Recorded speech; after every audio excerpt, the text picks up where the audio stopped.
Madame, Monsieur, bonsoir. C'est le 8 novembre 2021 que démarre l'opération. Le recensement général de la population et de l'habitat va durer 21 jours et permettra de doter le pays de statistiques fiables afin de mieux planifier le développement. Alors du 8 au 28 novembre 2021, vous allez recevoir chez vous à domicile des agents recenseurs chargés de collecter toutes les données attendues. Justement, comment se fera de façon pratique ce recensement de la population et de l'habitat? Quelles sont les différentes étapes et surtout les résultats attendus? Toutes ces questions font l'actualité. Et cette émission est consacrée à cette opération importante pour la Côte d'Ivoire. Depuis l'année dernière, les autorités multiplient les rencontres, mobilisent les populations pour une adhésion massive à ce recensement des populations que je vous propose d'écouter dans ce micro-trottoir. Un recensement, c'est le fait de compter le nombre de la population. En effet, beaucoup de personnes ne connaissent pas la définition du mot recensement parce qu'ils attribuent ça plus particulièrement aux élections post-électorales. Je crois que c'est pour dénoncer un dénombrement, c'est-à-dire connaître le nombre de la population d'un pays. Voilà, ça peut être d'un pays, d'un continent ou d'une ville. Le but, c'est pour faire les statistiques pour connaître quels sont les gens qui vont travailler, ou bien il y a combien de chômeurs, il y a combien de travailleurs. On mène un recensement pour pouvoir connaître le nombre de personnes qui vivent dans une localité donnée. Au niveau de la politique, nous pouvons voir le nombre de partis politiques qui existent pour connaître le nombre de personnes qui vont voter. Un recensement, c'est le fait de compter le nombre d'habitants dans un pays. Certaines personnes ont mal interprété ça, affaire des politiques et consomment. D'autres sont dit que non, quand on recense une population, c'est pour distinguer le parti politique de l'autre et qu'on se raison pour laquelle on marque. Sinon, le recensement, c'est le fait de savoir combien d'habitants dans un pays. Pour moi, un recensement, c'est le fait de connaître l'effectif normal même, voilà, de la population. Bon, je prends un exemple comme ça. Quand on veut faire les élections, les trucs comme ça, c'est pour savoir, par exemple, dans la commune de Cocody, il y a combien d'effectifs, il y a combien d'habitants. Le recensement peut être perçu comme une opération, d'accord, par laquelle l'État procède au dénombrement de sa population en vue de savoir quels sont ceux qui vivent effectivement sur le territoire de la République. Alors l'intérêt du recensement vise à quantifier des nouveaux besoins pour pouvoir évaluer encore les charges nouvelles, définir les défis nouveaux, mieux élaborer des budgets en vue de la prise en charge effective de toutes ces populations-là. Et cette émission de Ça fait l'actualité est spéciale et consacrée au recensement général de la population et de l'habitat, un dénombrement piloté par la ministre du Plan et du Développement, Nialé Kaba, qui est notre invitée. Madame la ministre, bonsoir. Bonsoir, Monsieur Koulibaly. Pendant 52 minutes, vous allez nous expliquer dans le détail toutes les articulations autour du thème central recensement général de la population et de l'habitat, enjeux et perspectives. Alors tout de suite, au niveau des enjeux, il y a cette question d'entrée. Comment peut-on justifier ou expliquer le recensement? Monsieur Koulé Koulibaly, je vous remercie de me donner l'opportunité, on va dire à quelques jours de cette opération importante, donc de mieux expliquer à la population l'intérêt pour notre pays de cette opération, il faut le dire, assez importante. C'est une opération lourde, c'est la plus grande opération statistique qu'un pays puisse faire, que ce soit la Côte d'Ivoire ou n'importe quel pays. C'est pour cela que sa périodicité est de 10 ans minimum. Donc là, écoutez, l'intérêt, d'abord le processus, il s'agit de dénombrer la population. Dénombrer la population, c'est savoir combien de personnes vivent sur le territoire ivoirien, quelle que soit leur nationalité, quel que soit leur âge, quelle que soit également leur race. Comment ces personnes sont réparties sur le territoire national. L'enjeu, bien entendu, c'est d'avoir un certain nombre d'informations à caractère socio-économique, à caractère socio-démographique sur ces populations en vue de mener la politique économique, nous allons dire, en vue de planifier le développement, en vue de planifier l'équipement du territoire en infrastructures socio-économiques de façon efficace. Alors, vous l'avez dit, Madame la ministre, il y a un principe décennal qui veut qu'on fasse le recensement tous les 10 ans, mais le dernier recensement c'était 2014, et là, 6 ans après, on est à refaire un autre recensement. Qu'est-ce qui n'a pas marché avec le RGPH de 2014 ?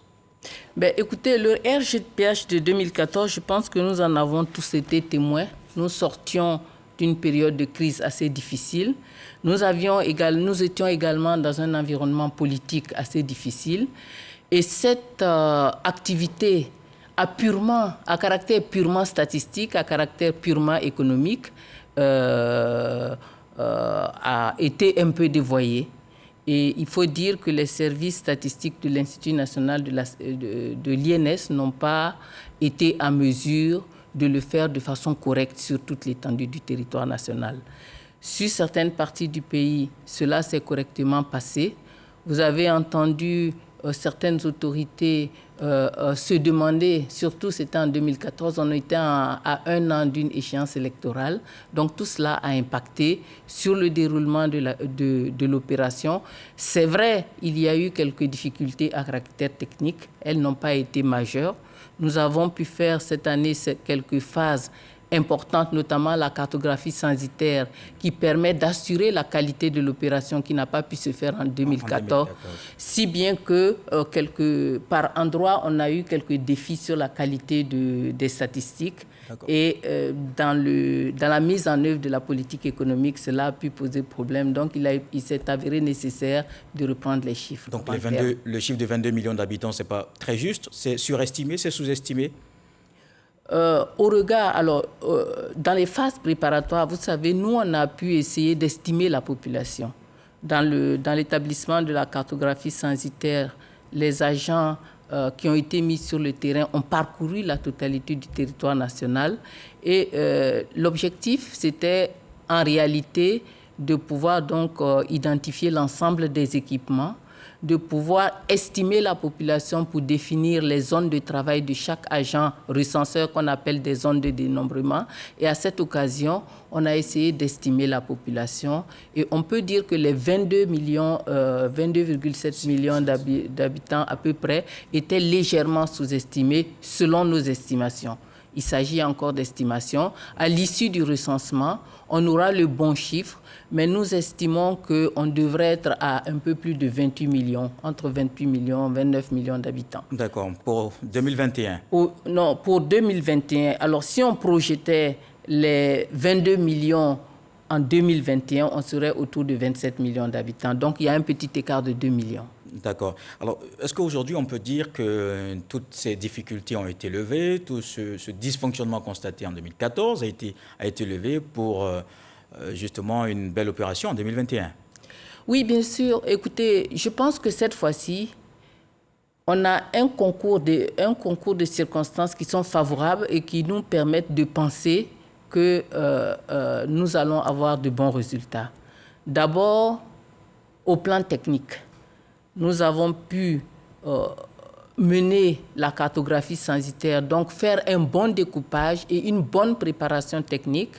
Nous le faisons avec l'accompagnement de l'UNFPA, le Fonds des Nations Unies pour la population, qui est l'agence des Nations Unies spécialisée justement dans les questions de population et qui accompagne en général presque tous les pays qui le font pour l'opération.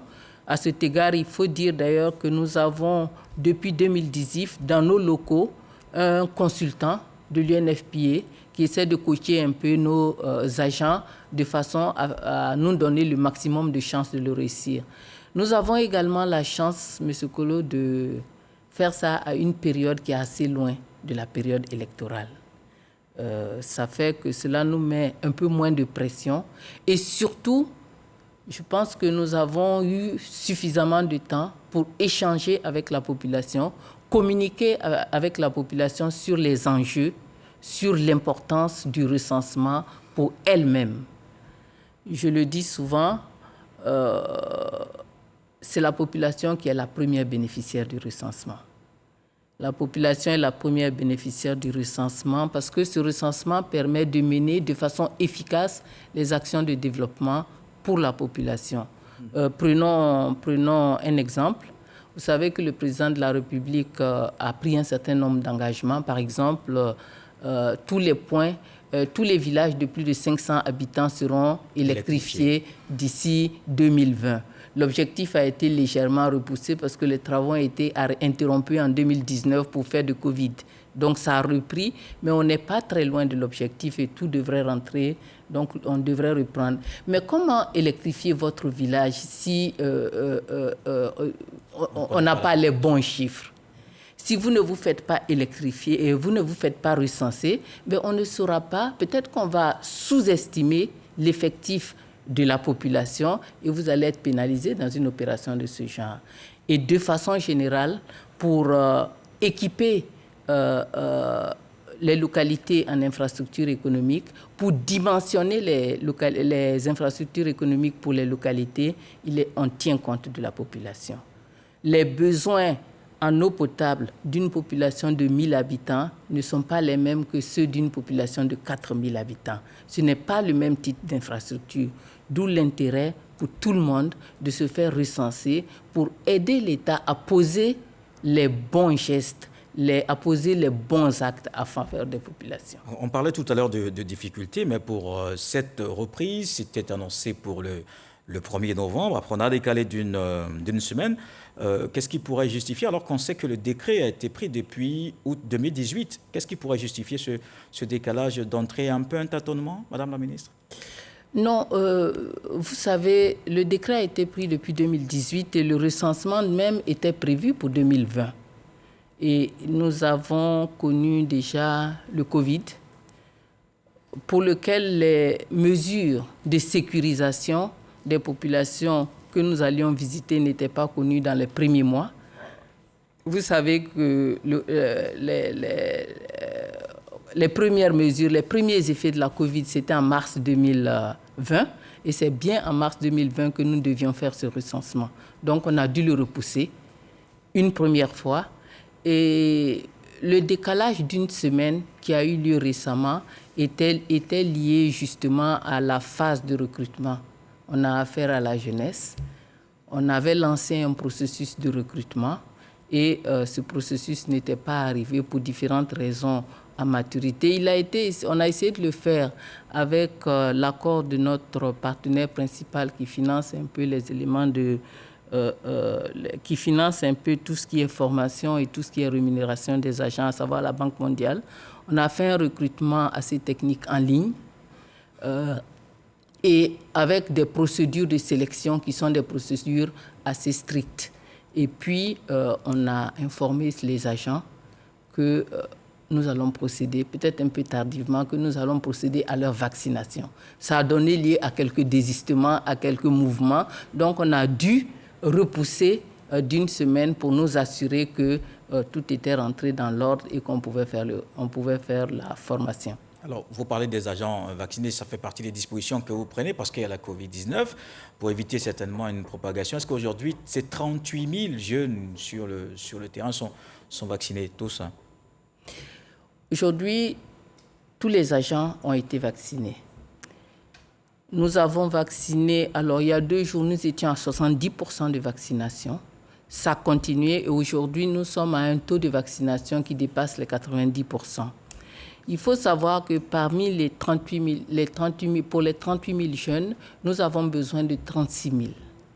Le reste, nous avons toujours une marge d'agents qui sont formés et qui sont prêts donc à prendre la relève s'il y a un agent qui tombe malade pour une chose ou une autre. À 2000. Voilà, exactement. Donc, il y a un petit pourcentage d'agents qui sont formés, qui savent qu'ils font partie de la relève et donc qui sont prêts à rentrer en action. Au jour d'aujourd'hui, nous avons l'effectif nécessaire pour mettre les agents sur le terrain qui sont à la fois vaccinés et qui seront donc munis de masques de protection et à qui nous allons donner également des gels qu'ils devront prendre avec eux et s'assurer que ils ont pris toutes les dispositions sanitaires pour sécuriser eux-mêmes et ceux à qui ils vont rendre visite. Alors, vous parlez de sécurité, donc c'est donc bon de savoir comment on peut identifier ces agents chez nous à domicile, parce qu'on va les recevoir. Comment on peut les identifier pour être sûr qu'on a l'agent du RGPH en face de nous? Alors, comme je l'ai dit déjà, ils seront munis de masques de protection contre la Covid. Si vous avez un visiteur qui n'est pas protégé, il ne s'agit pas d'un agent recenseur. Également, ils auront des chasubles qui vont clairement indiquer que c'est des agents recenseurs. Ils seront munis de lettres de mission et vous pourrez donc leur présenter ces documents d'identification et ils auront un badge avec une photo qui vont les identifier, qui sont délivrés par nos soins et qui vont vous permettre de les identifier clairement. Alors, cette opération de dénombrement concerne les Ivoiriens, mais aussi les non-nationaux. Il faut peut-être le préciser. Oui, effectivement, je l'ai dit, nous voulons connaître tout le monde parce que les Ivoiriens et les non-nationaux bénéficient des infrastructures sur le territoire national. Tout le monde est concerné. Ivoiriens, non-ivoiriens, tous ceux qui vivent à l'intérieur du territoire national et qui bénéficient de toutes les infrastructures et de toutes les commodités, l'hôpital, l'eau, l'électricité. Les nationaux et les non-nationaux bénéficient de l'électrification. Donc, tous ceux qui résident en Côte d'Ivoire, et quel que soit l'âge, si un agent recenseur vient vous voir, M. Kolo, et qu'un bébé vient de naître dans la maison, il faut le signaler parce que la planification du développement devra tenir compte donc de cet enfant dont les besoins vont évoluer au fil du temps. Alors, est-ce qu'on doit présenter une CNI, par exemple, ou d'autres pièces d'identification à l'agent avant l'opération? Alors, ce que nous disons, aucune pièce n'est exigée pour se faire identifier. Bien sûr, il faut que les informations soient justes. Il faut que les informations soient fiables.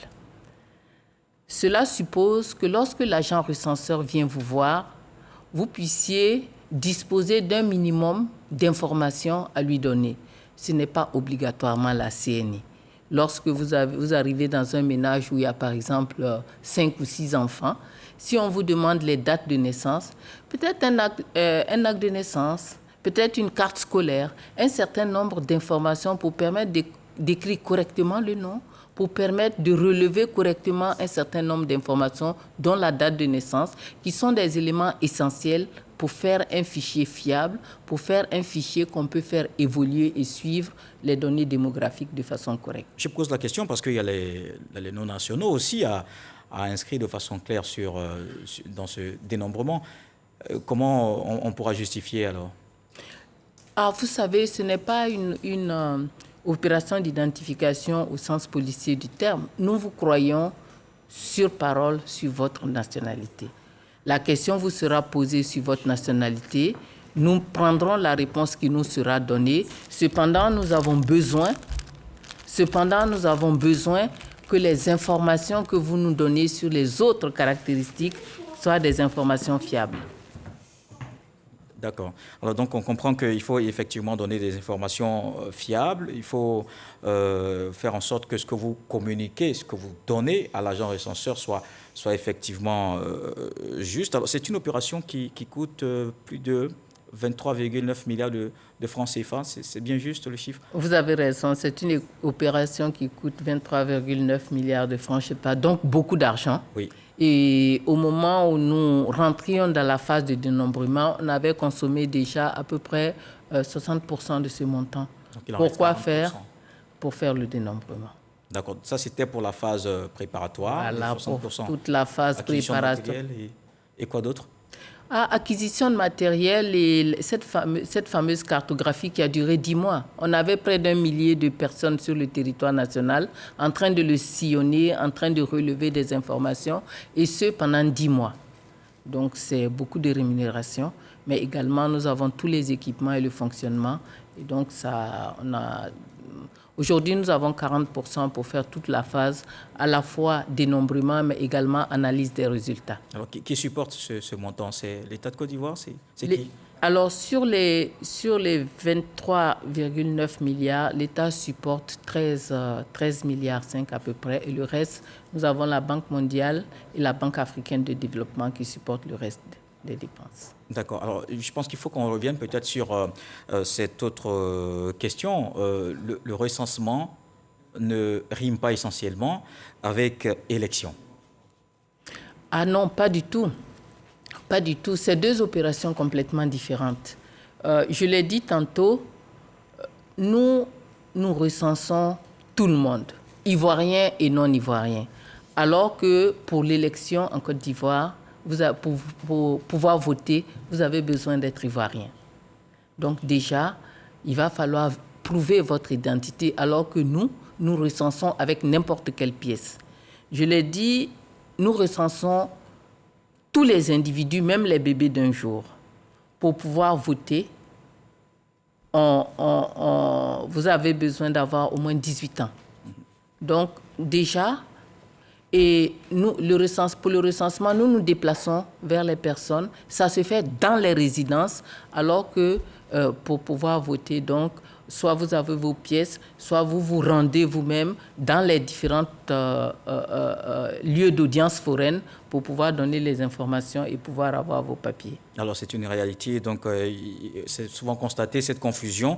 Il était bon de préciser que ça n'a rien de politique, que ça n'a également rien à voir avec l'enrôlement sur la liste électorale. Alors, cette dernière question nous permet de passer à la deuxième partie, dans la seconde partie de cette émission qui porte sur le processus de dénombrement proprement dit. Et la question centrale de cette partie de l'émission, c'est comment on va faire l'opération de façon pratique. D'abord, on commence par la cartographie censitaire qui a été réalisée, vous l'avez dit tout à l'heure, en 2019. Alors, comment ça s'est passé? Ça a été une réussite? Quel bilan on peut faire? La cartographie censitaire a été une réussite. En réalité, la cartographie censitaire a été une réussite. En réalité, donc, c'est une cartographie qui a consisté à identifier Il s'est agi donc d'identifier toutes les infrastructures socio-économiques, tous les sites habités, également l'ensemble du réseau routier, tout ça sur une carte pour pouvoir donc une carte qui a été géoréférencée et que nous allons faire évoluer dans le temps. Nous avons à cette occasion estimé la population, je l'ai dit tout à l'heure, à fin 2019, on l'estimait à peu près à 28,3 millions de personnes.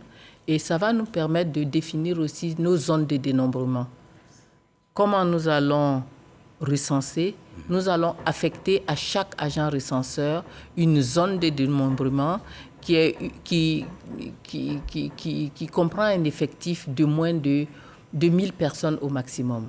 Donc chaque agent recenseur a 3 semaines pour identifier environ 1 millier de personnes. Donc, ces agents munis, équipés, comme je l'ai dit, correctement protégés, munis de leur ordre de mission, vont se présenter à votre domicile. Le recensement se fait dans les résidences et ils vont venir administrer un questionnaire à l'aide de tablettes numériques. D'accord. Alors, si on prend par exemple un exemple de façon vraiment très concrètement, le cas d'un agent X dans sa ZD, donc sa zone de dénombrement, dans un quartier par exemple, au quartier Château à Sinématiali, quand il arrive, comment il fait? Par quoi il commence le dénombrement? Alors, il faut dire qu'il y a une petite étape qu'on a sautée, qu'il est important que je clarifie, parce que nous allons commencer et que les gens comprennent. Nous allons commencer par ce que les personnes un peu d'un certain âge comme nous savent, ou ceux qui ont vécu le recensement dernier. Nous allons commencer par numéroter vos résidences. Donc, c'est important que la population comprenne que cette phase, elle existe. Il s'agit de l'agent recenseur d'identifier les périmètres de sa zone de dénombrement. Donc, il va à la fois numéroter les résidences et à l'intérieur donc des cours communes, il va identifier les portes des ménages, parce que plusieurs ménages peuvent être résidés dans une même cour. Et une fois il a fini de le faire, ça peut prendre 1 jour, Ça prend un maximum de 3 jours. Mais donc le 28, probablement, les gens ne seront pas dans vos maisons, mais à partir du 29, ils auront fini de faire leur numérotation. Ils vont commencer à rentrer et poser les questions. La numérotation, c'est pour... À partir du 8, vous voulez dire? Oui, à partir du 8. Donc, à partir du 8, vous ne les recevrez pas forcément dans la maison. Ils seront en train de faire leur numérotation. Et à partir du 9, 10, ils vont commencer à dénombrer. Alors, parce que la dernière fois, en 2014, par exemple, plusieurs personnes ont estimé que pour la première visite, c'était possible. On a numéroté, mais après, les agents ne sont plus revenus. Vous avez expliqué que c'était des problèmes techniques. Il faut peut-être encore nous rassurer qu'après avoir écrit sur nos portes, on va recevoir les agents. Forcément, parce qu'il faut savoir que les agents, à la fois, les agents sont encadrés. Donc, il y a dans des secteurs, donc il y a la zone de dénombrement et dans un groupe, dans un îlot, il y a un chef qui va passer et s'assurer que les agents ont été recensés. Également, nous avons donné sur les différents supports que nous mettons à disposition, nous avons des numéros d'appel pour permettre aux agents, pour permettre à la population de signaler lorsqu'elle a été omise. Et il y a un site dédié. J'espère que vous allez pouvoir donc l'afficher. Oui, le numéro d'appel, on peut peut-être le rappeler, c'est le numéro 101. Tout à l'heure, je vais demander, je crois que c'est le 101, le numéro d'appel. Et le site, c'est recensement2021.gouv.ci. Donc, sur tous ces éléments, vous pouvez signaler les manquements que vous aurez constatés. Les chefs d'équipe également vont s'assurer que tout le monde a été recensé. Et bien sûr, il y a, après le recensement, il y a un contrôle de conformité qui est également fait pour s'assurer. Donc, il y a un ensemble de dispositions. La première étape, c'est que l'agent vient pour numéroter le ménage. Deuxième étape, c'est... Il arrive, bien sûr, il se présente. Vous le reconnaissez, il a son badge et il a son chasuble et il a son ordre de mission. Et il demande à parler au chef de famille. Bien sûr, si le chef de famille n'est pas là, nous souhaitons que le chef de famille ait mandaté quelqu'un pour répondre au recensement, pour répondre aux questions de l'agent recenseur, puisque toute la population est informée. Et ce serait souhaitable, si le chef de famille n'est pas là, que cette personne ait un certain nombre de documents, les actes de naissance, les cartes scolaires, ou même des éléments que le chef de famille, les précisions qu'il aura données pour permettre d'administrer correctement le questionnaire. L'agent recenseur n'a pas besoin de voir tout le monde. Il a besoin de voir un responsable qui donne l'ensemble des informations relatives au foyer. Alors, quel genre d'informations, par exemple, l'agent doit chercher à récolter? Qu'est-ce que la population doit donner comme information à l'agent? C'est tous les questionnaires sur l'identité, je l'ai dit tout à l'heure, les questionnaires sur l'affiliation, les questionnaires sur l'emploi, les questionnaires sur le niveau de formation, sur la nationalité. Donc, c'est un ensemble de questionnaires qui permettent de présenter la personne interrogée, qu'est-ce qu'elle fait dans la vie, quel niveau de formation elle a. Évidemment, il y a les questions sur le sexe, etc. Donc, il s'agit de questionnaires classiques. Voilà. Alors, sur la question, il y a la clause de confidentialité. On sait qu'en 2013, il y a une loi sur la protection des données à caractère personnel. Est-ce que vous garantissez que ces données personnelles sont protégées? Oui, bien sûr. L'INS n'a pas vocation à divulguer ces données personnelles. Elles sont protégées par la loi. Et ce que nous faisons, bien sûr, nous avons besoin de les avoir pour nous assurer que les informations sur la population sont des informations justes. Mais une fois nous les recueillons et que nous les contrôlons, on fait ce qu'ils appellent une étape d'anonymisation avant de procéder au traitement des données. Donc, c'est des données complètement anonymes, mais qui présentent toutes les caractéristiques de la population qui sont analysées. Alors, comment vous allez traiter les cas d'absence? Vous arrivez qu'une porte est, par exemple, close pour raison de travail, etc. Est-ce que l'agent pourra passer et repasser autant de fois que nécessaire? Bien sûr, c'est à cela que sert la numérotation. Il saura que ce numéro-là, dans cette concession, ou dans ce carré, j'ai visité toutes les maisons sauf tel numéro. Il pourra laisser des messages et il pourra même laisser son numéro. On peut lui donner rendez-vous pour qu'il puisse venir à telle heure. Il arrive d'ailleurs parfois en campagne que tôt le matin, les agents puissent recenser avant que les gens aillent au champ. Et parfois, c'est le soir, après le repas du soir ou après 16 heures, lorsque les populations reviennent donc de leurs occupations champêtres, qui réussissent à faire le recensement, parfois un peu tard dans la soirée. Est-ce que vous avez associé justement par rapport à ça ces différentes communautés qui sont loin dans les contrées reculées, ces chefs traditionnels, ces guides religieux qui peuvent jouer un rôle dans la mobilisation des populations? Oui, bien sûr. Bien sûr. D'abord, ici, nous avons eu l'occasion de les rencontrer par le passé à travers leurs différentes organisations. Et demain matin, j'ai rendez-vous avec eux pour renouveler le message. Mais au-delà de cela, nous avons, que ce soit à Abidjan ou à l'intérieur du pays, ce qu'on appelle des comités locaux du recensement. Et les comités locaux du recensement sont un peu les dénombrements de l'instance centrale ici. Ils sont présidés par les préfets, ils comprennent l'ensemble du corps préfectoral, ils comprennent les guides religieux, les chefs de communauté, les ONG, les leaders d'opinion. Et ces comités-là, donc, comme j'ai dit, sont présidés par le préfet qui véhicule les informations et qui encadre le recensement au plan régional. Il faut dire que depuis que l'opération a commencé, il y a déjà eu plusieurs réunions des comités locaux de recensement, si bien que nous avons bon espoir qu'au niveau des concentrés, l'information est bien passée. Nous avons eu l'opportunité également de rendre visite à la Chambre des rois et chefs traditionnels pour que le message puisse être également passé. Alors, on va marquer juste une courte pause pour regarder le processus qu'un de nos reporters a justement vu pour nous, Seydou Ouattara. Le directeur général de l'Institut national de la statistique, INS, directeur national du recensement, a sollicité le mardi 19 octobre à Abidjan l'adhésion des populations en vue du succès du recensement général de la population et de l'habitat, RGPH 2021, prévu du 8 au 28 novembre.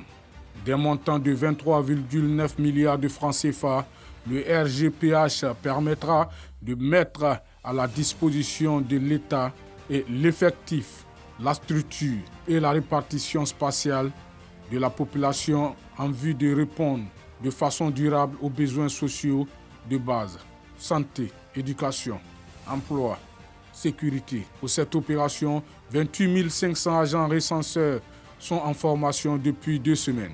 Plus de 40 000 tablettes sont déjà disponibles. Pour sa part, le gouvernement invite toutes les composantes de la population, notamment les chefs traditionnels, religieux, leaders d'opinion, la presse, à se mobiliser pour la réussite à cette opération afin de permettre au gouvernement de mieux planifier le développement. Alors, comme on l'a si bien vu dans ce reportage, il y a cette mobilisation qui est attendue de tous, y compris les journalistes qui sont invités à s'impliquer dans l'opération. Est-ce que les quartiers précaires sont concernés? Oui, bien sûr, M. Koulé, tous les quartiers sont concernés, y compris les quartiers précaires. Évidemment, je pense que les quartiers précaires sont d'autant plus concernés qu'il s'agit en général de quartiers qui ont besoin d'équipement. Parfois, de quartiers qui ont besoin de rénovation. Et ces quartiers précaires seront visités à l'instar de tous les quartiers par les agents recenseurs. Je vais vous étonner, en général, nos agents ont un bon accueil dans les quartiers précaires. Ils ont un bon accueil et je voudrais inviter justement les quartiers UP à également ouvrir avec beaucoup de bienveillance et beaucoup de faciliter leurs portes donc aux agents recenseurs pour qu'on puisse faire le recensement. D'accord, alors je précise que c'est juste une parenthèse pour dire que tout le monde est donc appelé à justement s'impliquer. Mais est-ce que ces agents iront aussi dans les prisons et dans les hôtels? Parce qu'il y a la loi une loi qui précise qu'avec un séjour de 6 mois, on est obligé de se faire recenser en Côte d'Ivoire. Est-ce que les agents iront dans les prisons, dans les hôtels, etc., pour recenser ces populations? Alors, les agents iront dans les prisons pour recenser les populations, parce que les prisonniers sont des résidents. Ils iront dans les prisons et dans les prisons, le recensement se fera sur la base des registres. Donc, il n'y aura pas de rencontre avec les pensionnaires? Non, il n'y aura pas de rencontre avec les pensionnaires. Il y aura des rencontres avec le personnel administratif et les pensionnaires seront enregistrés sur la base des registres des prisons. Les autres lieux collectifs donneront lieu effectivement à une administration de questionnaires, les internats.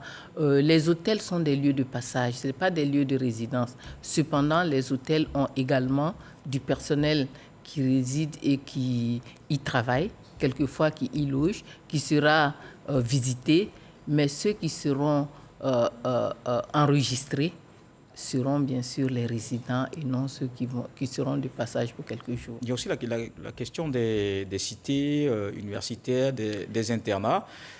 On les comptabilise où finalement? À l'internat ou à la maison, chez les parents? Les cités universitaires et les internats sont des lieux collectifs pour lesquels les questionnaires seront administrés sur les lieux d'habitation. Donc il n'y aura pas de double comptabilisation? Il n'y aura pas une double comptabilité.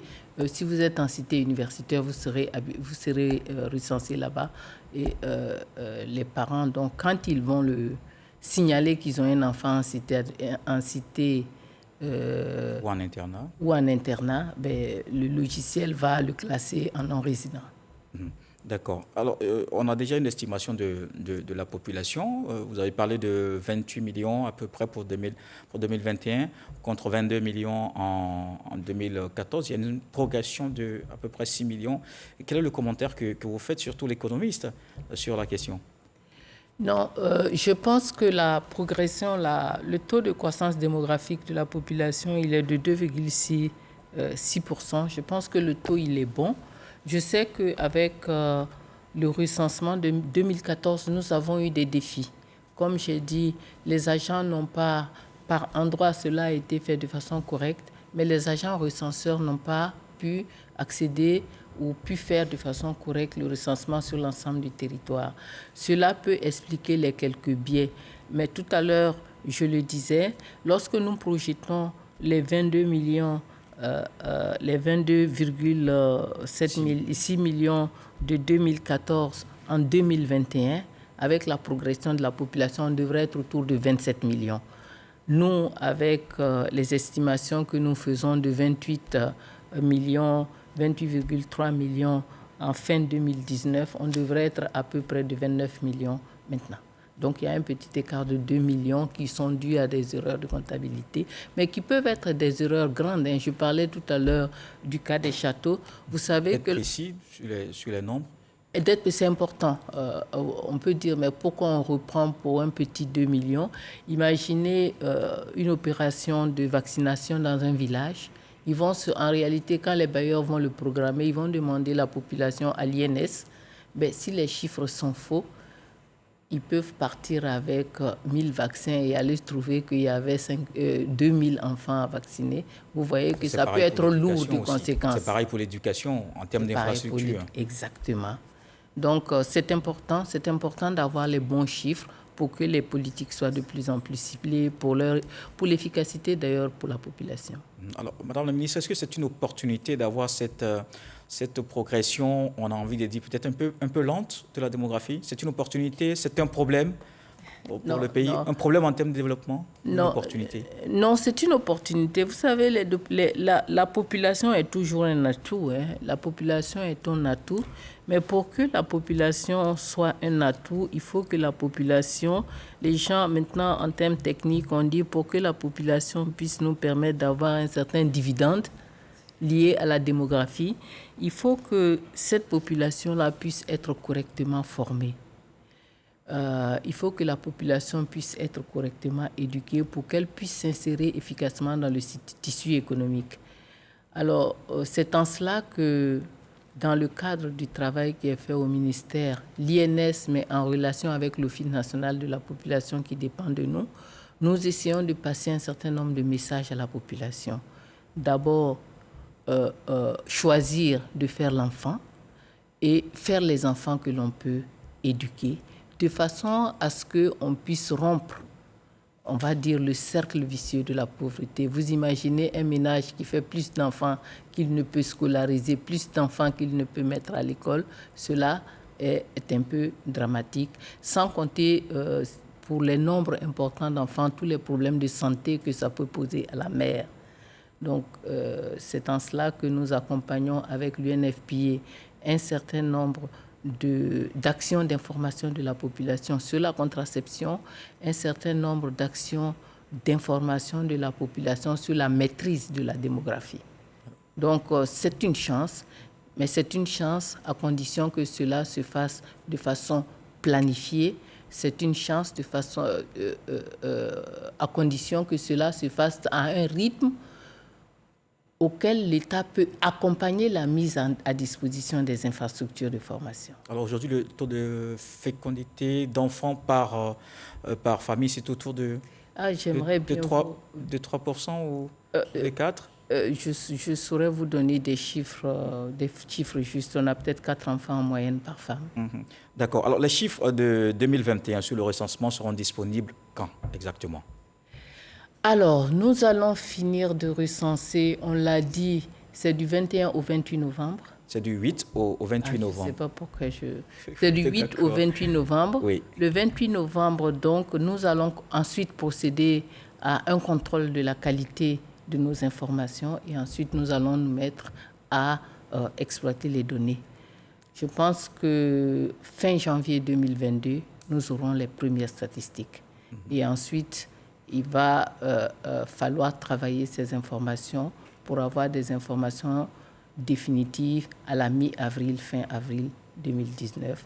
2022, toutes les exploitations seront achevées. Alors, vous avez parlé de la phase d'évaluation après les premiers chiffres, c'est-à-dire après janvier. Est-ce que c'est on va dire que c'est un contre-recensement ou comment ça va se passer concrètement? Les agents vont retourner encore sur le terrain, dans les ménages? Oui, bien sûr. Les agents vont retourner sur le terrain dans les ménages. Ils vont retourner sur un petit échantillon et avec un questionnaire allégé. Il s'agit pour eux de s'assurer d'abord que... Donc la phase de contrôle, c'est pour s'assurer que tout le monde a été visité. Le recensement est censé être exhaustif. Ensuite, il s'agit de contrôler un peu la véracité des informations. Je l'ai dit tout à l'heure, même si nous n'exigeons pas de pièce nationale d'identité, il est important que les agents donnent des informations fiables. Donc le contrôle a 2 objectifs, s'assurer de l'exhaustivité du recensement et ensuite s'assurer que les informations qui ont été fournies sont des informations fiables. Et ce contrôle va se faire donc sur un échantillon, un petit échantillon de la population. Donc ça veut dire que ce n'est pas tout le monde, on ne va pas retourner dans chaque famille, il n'y aura pas les 38 000 encore à nouveau sur... Non, un tout petit pourcentage. Un petit pourcentage, je n'ai pas les chiffres. Par exemple, pour le pilote, je l'ai dit, c'était sur 60 000 personnes. Donc on va regarder avec les techniciens quel est le chiffre adéquat, la proportion adéquate. Mais cela se fait sur l'ensemble du territoire. L'échantillon va concerner l'ensemble du territoire national. D'accord. Alors, Madame le ministre, je pense qu'on a fait le tour sur toutes ces questions. Peut-être qu'il ne reste plus qu'à vous donner la parole pour exprimer notamment des attentes, surtout côté population, pour terminer cette émission. Écoutez, M. Kolo, je vous remercie. Je voudrais profiter de ce dernier instant pour rappeler les dates. Je crois que j'ai eu surtout beaucoup de problèmes avec les dates ce soir. Du 8 au 28. On a pu les rattraper. Tout à fait. Du 8 au 28, je voudrais demander à toute la population habitant en Côte d'Ivoire de se faire recenser. Se faire recenser parce que c'est important pour l'État. Se faire recenser parce que les bons chiffres sont importants pour nos partenaires au développement et même pour le secteur privé lorsqu'ils veulent investir en Côte d'Ivoire, de savoir la cible à laquelle s'adressent les investissements qui sont faits. Donc chacun est concerné, chacun est bénéficiaire et nous attendons que chacune et chacun ouvre sa porte à nos agents recenseurs sur la période indiquée. Et surtout en termes de chiffres, la population qu'on entend souvent dire non, on n'a pas de statistiques sur la Côte d'Ivoire, on entend des critiques comme ça, c'est aussi l'occasion peut-être de mettre fin à toutes ces critiques. Au niveau de ces remarques au niveau de la population.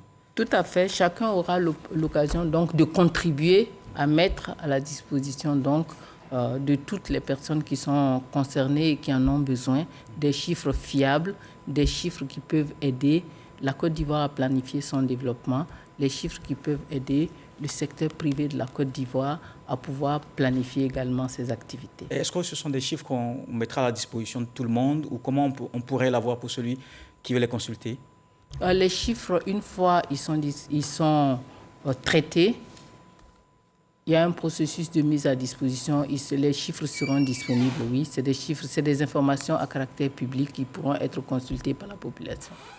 À partir de avril, à partir de la mi-avril. 2020. Je l'ai dit, nous aurons les informations qui seront... Les premiers chiffres seront disponibles à partir de fin janvier 2022 et entre la mi-avril et fin avril 2022, nous aurons fini l'ensemble des traitements et les statistiques seront disponibles pour consultation par la population. Alors, merci, Madame la ministre du Plan et du Développement. Merci d'être passée sur ce plateau de Ça fait l'actualité. C'est moi qui vous remercie. Je précise qu'elle était notre invitée à cette émission spéciale consacrée au recensement général de la population et de l'habitat. Merci à toutes les équipes éditoriales et techniques. Merci à vous de nous avoir suivis. Ouvrons nos portes aux 38 000 agents recenseurs pour que la Côte d'Ivoire dispose des données fiables afin de mieux planifier le développement. À très bientôt.